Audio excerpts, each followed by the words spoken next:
In this video, we'll be studying about C4 cycle, also known as Hatch-Slack pathway, after the name of the person who discovered it or who gave us this cycle. C4 cycle or Hatch-Slack pathway. Now, what is the need of this cycle? Why do we have this Hatch-Slack pathway? Basically, beta, this is a mechanism which is evolved by the plants to avoid the losses done because of photorespiration. In photorespiration, we had done yesterday. There is a loss of energy, there is loss of oxygen, there is loss of energy and loss of CO2 as well. So, this mechanism basically is done to avoid the photorespiratory losses. Plants which are in warm conditions, you know they suffer from these losses because of what? Because of photorespiration. Generally, those plants which grow in warm conditions, they have to suffer this because if you remember, we had discussed about rubisco. The behavior of rubisco changes with two things. Changes in the amount of oxygen concentration and changes in the amount of temperature. So, and this rubisco basically it changes its nature when the temperature becomes high or the oxygen concentration becomes high. So, those plants which grow in warm conditions face this problem. Why do they face this problem? Because the temperature is comparatively high and then photorespiration starts. And because of photorespiration, there are a lot of losses. We had done about these two losses. You remember I told you that photorespiration is a wasteful process. And we had done the reasons why it is a wasteful process. So plants, they have evolved a mechanism to save themselves from these losses which happen because of photorespiration.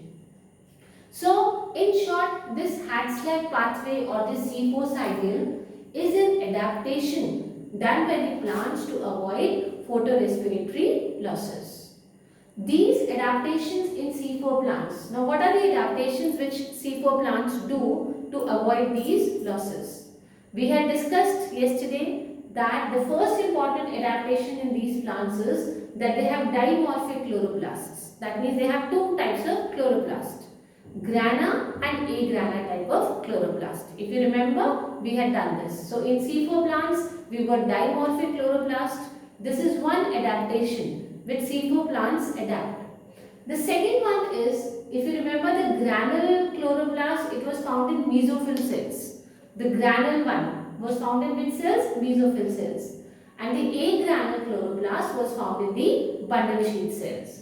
We had already discussed about bundle sheath cells that they are arranged in a circular pattern around the vascular bundles. So these are the two main adaptations which are done by C4 plants to avoid photorespiration. How they are going to help, we will see in the video further. Number one, I told you they have dimorphic chloroplast, grana and agrana. The granule chloroplast is found in the mesophyll cells and the agranule chloroplast is found in the bundle sheath cells. The second adaptation which the C4 plants do to avoid photorespiration is that they have Kranz anatomy. We have already discussed about Kranz anatomy yesterday. So let's not go into details about it. Just remember the two adaptations in C4 plants to avoid photorespiration.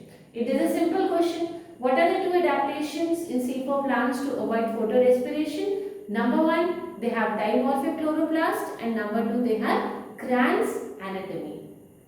Now, see beta, in general, what happens is, I told you about a word, dimorphic chloroplast. That means there are two different types of chloroplast. We have the granule chloroplast which is present in the mesophyll cells. And we have the agranule chloroplast which is present in the bundle sheath cells.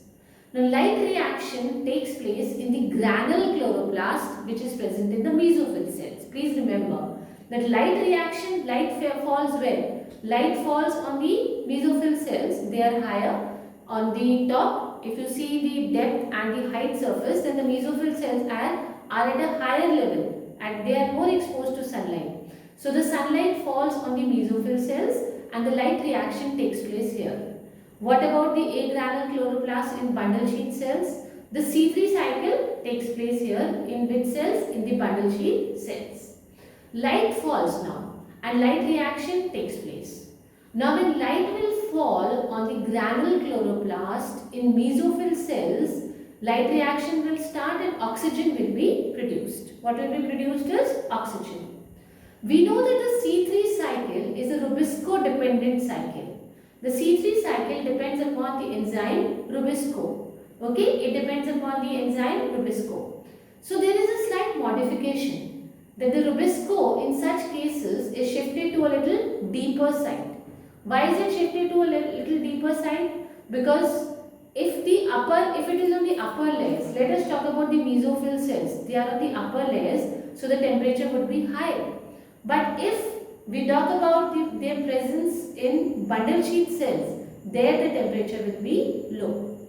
We also know that if the temperature is high, Rubisco acts like oxygenase. That is why the plants have changed the site of C3 cycle. C3 cycle does not take place in mesophyll cells, rather it takes place in bundle sheath cells which are deep inside compared to which cells? Mesophyll cells. So, I hope you understood. We have mesophyll cells which are on the top surface, they are exposed more to sunlight, so the temperature is high. And we have bundle sheath cells which are deeper located, where sunlight reaches very less and the temperature is low.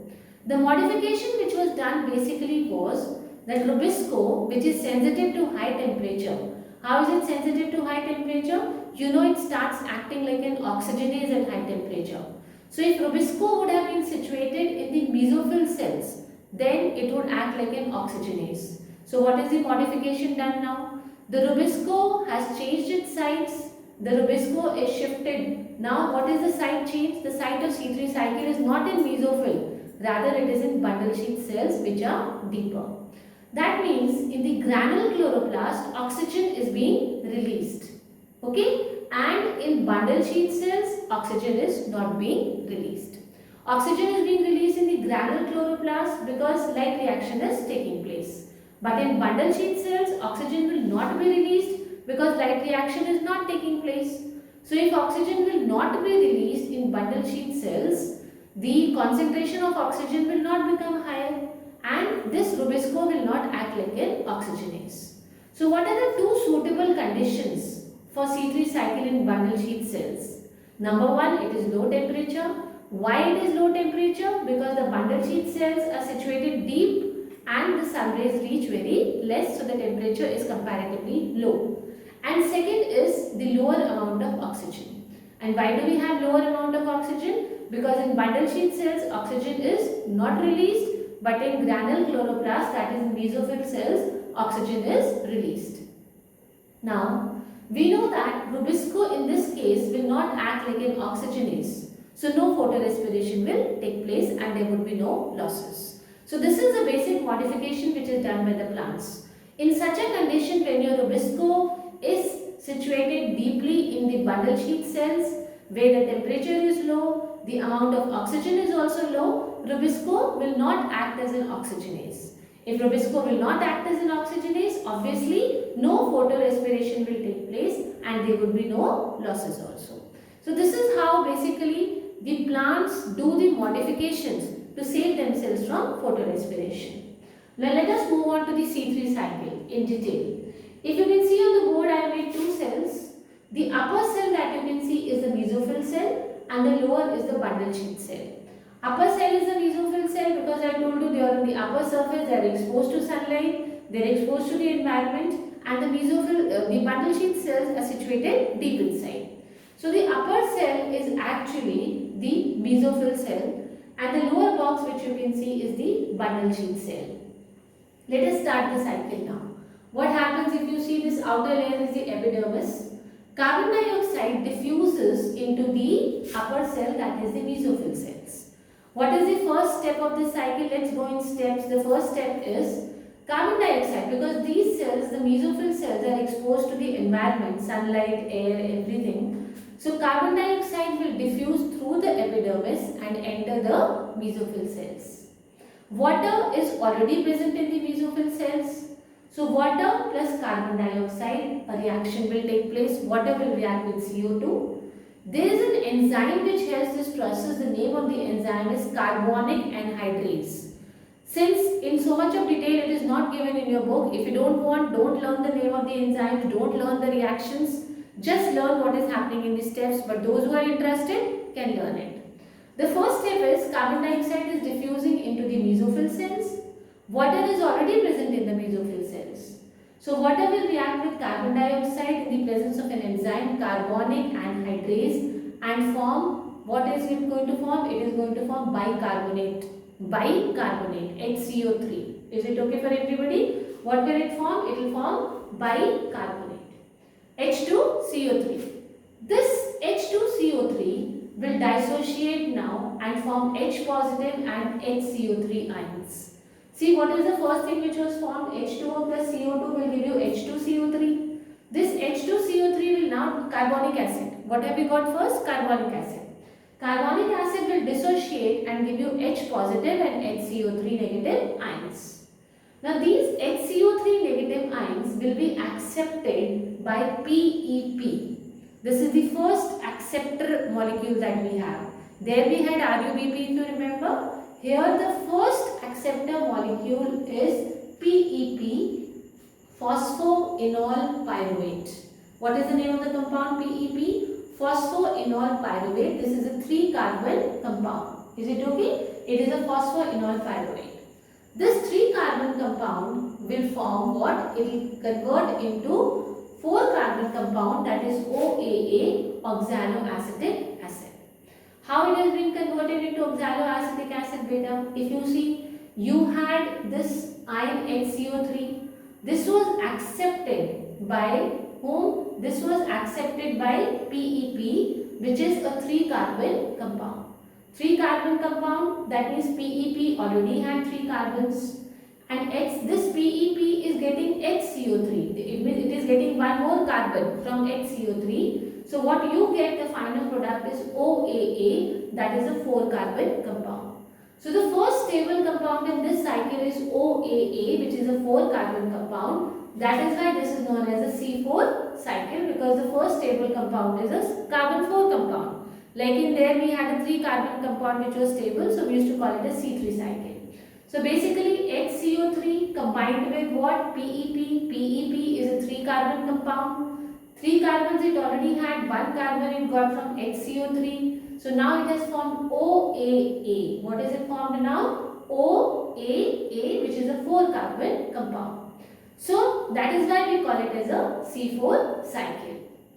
Now this OAA, that is a 4-carbon compound, can exist in 2 forms. What are the 2 forms it can exist in? Malic acid, or it can also exist as aspartic acid.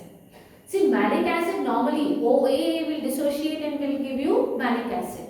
But sometimes OAA combines with NH2 group. OAA combines with NH2 groups. In such a case, it forms aspartic acid. So whether OAA leads to the formation of malic acid or it leads to the formation of aspartic acid, both of them are 4-carbon compounds. This is passed on, these 4-carbon compound acid compounds are passed on to the lower cells, that is the bundle sheath cells. Now this 4-carbon compound will again dissociate to give 3-carbon compound plus CO2. 3-carbon compound is your pyruvic acid. Your 4-carbon compound which came from mesophyll cells, it could be aspartic acid, it could be malic acid. It dissociates to form CO2. CO2 means 1 carbon has gone and there is one more compound which is formed, that is a 3-carbon compound. It is pyruvic acid. This pyruvic acid now, we have got this is a 3-carbon compound. What is it? 3-carbon compound, and we are getting CO2. Is it okay now? What we are getting is CO2. Please remember that this pyruvic acid, okay, we have got basically pyruvic acid. Now PEP has a phosphate group. Pyruvic acid will undergo phosphorylation. It will be accepted by RUBP and the enzyme Rubisco will start acting in the bundle sheath cells, and then we will have the carboxylation process. Basically what is happening, beta? What is happening to CO2? CO2 will be involved in the same steps which I told you. We will go back to C3 cycle. CO2 will go back where? CO2 will go back to the C3 cycle. Same process, it will be fixed up, carboxylation, then reduction, then regeneration. I told you two products are formed from the carbon 4 product. Just remember this much. We had aspartic acid or malic acid, which were 4 carbon compounds. They dissociated into CO2 and a 3 carbon compound, that is pyruvic acid. What happened to CO2? Very simple. CO2 will be accepted by RUBP, okay, and enzyme Rubisco is present in the bundle sheath cells, and obviously the formation will continue whatever we had, carboxylation, reduction and regeneration. What happens to this compound, that is pyruvic acid? Is it okay? Now this pyruvic acid will go back to the mesophyll cells and form back the PEP, that is phosphoenol pyruvate. What will it form? It will form phosphoenol pyruvate. This is what happens, and this way the phosphoenol pyruvate is regenerated. See, PEP had phosphorus.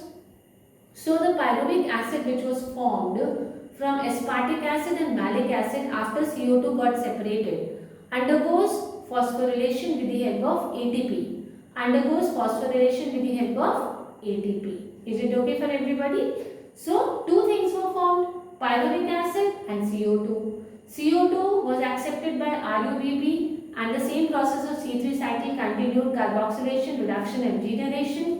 What happened to the 3 carbon compound pyruvic acid? It undergoes phosphorylation and is converted into PEP, that is phosphoenol pyruvate. And we again get phosphoenol pyruvate, it is regenerated again. It seems to be a very complicated process. Let me sum up very fast, in very short, only the important things. Number 1, mesophyll cells on the higher level, bundle sheath cells on the lower level. Number 2, CO2 diffuses into the mesophyll cells and water is already present in the mesophyll cells. Number 3, H2O and CO2 combine to form carbonic acid, H2CO3. This will dissociate to form H positive and HCO3 ions. These HCO3 ions will be accepted by PEP, which is a 3 carbon compound. PEP already has 3 carbon compounds. It will be accepted by HCO3. So one more carbon is coming from HCO3. You get OAA, which is a 4 carbon compound, that is oxaloacetic acid. Oxaloacetic acid is a 4 carbon compound. Oxaloacetic acid may exist as malic acid or aspartic acid. The two forms, both of them are 4 carbon compounds. This 4 carbon compound will dissociate to form CO2 and a 3 carbon compound pyruvic acid. What will happen to CO2? It will be accepted by RUBP. Enzyme Rubisco is already there. Carboxylation, reduction, regeneration. The entire C3 cycle. CO2 will go back and get involved in the C3 cycle. And this pyruvic acid that we got, okay? This pyruvic acid, it does not have any phosphate. So, and PEP has phosphorus.